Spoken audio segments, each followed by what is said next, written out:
Aujourd'hui, je vous parle de Tipping Point, en français le point de bascule, mais je vous parle surtout de son auteur, Malcolm Gladwell. Salut tout le monde, Marc Boilard.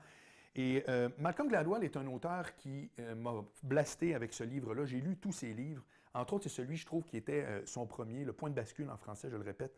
J'ai été tellement inspiré que l'avant-dernier livre que j'ai écrit, L'important, c'est ce que les autres pensent. Regardez comment la couverture, et je m'en cache même pas.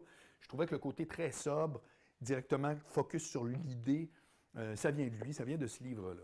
Qu'est-ce qu'il dit en substance? Malcolm Gladwell, c'est un journaliste du New Yorker, donc à New York, vous allez deviner. Et entre autres, sa spécialité, lui, c'est de voir la vraie affaire quand c'est pas nécessairement ce qu'on pense. Je vous donne un exemple. Il rapporte là-dedans le fameux épisode des années 80 qui est étudié dans toutes les écoles de marketing, soit le moment où Coke a décidé de changer sa formule, qui s'appelait le nouveau Coke. Parce qu'à cette époque-là, Pepsi était en train de le rentrer dans les côtes bien comme il faut. Il avait engagé Michael Jackson comme porte-parole, etc. Pepsi avait battu en part de marché Coke pour la première fois de l'histoire. Et Coke, on le sait, c'est un icône américain, puis c'est vraiment... Alors pour eux autres, il était temps de changer la formule. Ils avaient fait des tests à l'aveugle, vraiment surveillés en laboratoire, etc., pour changer le goût, changer la recette, littéralement. Et quand il avait présenté ça, entre autres, aux actionnaires, il avait dit « on ne peut pas se tromper ». On a fait des tests auprès de 2000 personnes. C'est sûr que ça va être extraordinaire, c'est le temps de le faire, on doit changer de formule. Ça a été un flop historique, tellement qu'après peu de temps, ils sont revenus exactement à l'ancienne recette. Et Gladwell explique pourquoi, qu'est-ce qui s'est passé. Et c'est dans un chapitre qui s'appelle « Le pouvoir du contexte ». Et à chaque fois que vous pensez à quelque chose, à chaque fois que moi je me dis « c'est ça que je veux faire, ça c'est le projet que je veux mettre de l'avant », le contexte peut le rendre faisable ou le détruire complètement. Juste le contexte, en dehors de l'idée comme telle ou du projet.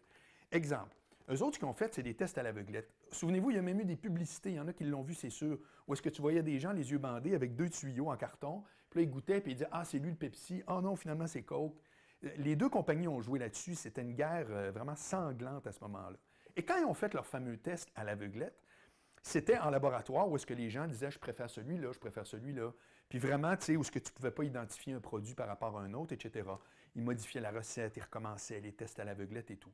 Après en avoir fait 2000, ils ont sorti en se disant « on ne peut pas se tromper, on a demandé à trop de monde ». Et c'est un flop. Pourquoi? Eh bien voilà. Parce que le Coke, c'est une institution américaine. Ils ne pensaient jamais... C'était comme dire maintenant le Père Noël, il est vert.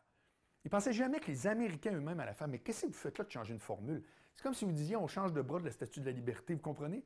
Ça, ce n'était pas prévu. Ça fait partie du contexte qu'on ne peut pas prévoir, ou du moins, il faut le mesurer, mais c'est difficile. Autre chose, quand tu prends une gorgée, parce que vous savez, c'est quoi des tests dans des petits cups de même?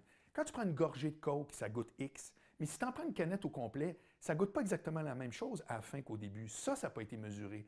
Quand tu prends un Coke dans un laboratoire avec un gars qui prend des notes habillé avec un sarrau blanc, c'est pas comme aller avec ta nouvelle date, prendre un Coke un midi à l'heure du lunch, puis il fait beau, puis c'est toutes ces expériences-là qui font une crime de différence. Non, mais c'est très vrai. Ça fait une maudite différence quand vient le temps. Alors, Malcolm Gladwell, c'est un spécialiste de ça. Il parle de plein d'exemples qui reviennent à dire, quand on mesure les choses, des fois on fait des erreurs juste parce qu'on prend un focus très précis sur des faits, et en bout de ligne, quand on les élargit un peu dans le contexte, les choses ne sont plus du tout de même. Je vous recommande chaudement les lectures de Malcolm Gladwell. Salut, à la prochaine.